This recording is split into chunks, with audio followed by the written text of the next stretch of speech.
Hey guys, in this video, we're going to take a look at how you can exclude apps from memory cache cleaning on the Samsung Galaxy S22 series. First, tap on the home button to go back to the home screen. From the home screen, swipe down at the top and tap on the settings icon. In settings, swipe up to go down and tap on battery and device care.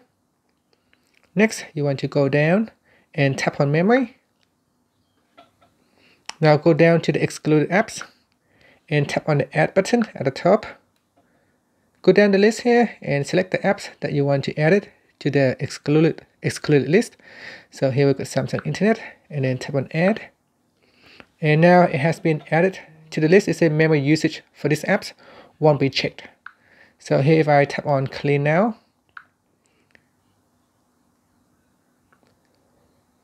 you will see that the phone will go through and cleans the memory cache for all the other apps except the one that has been excluded. So memory usage for this app won't be checked. And that's it. Finally, you can tap on the home button to go back to the home screen. Thank you for watching this video. Please subscribe to my channel for more videos.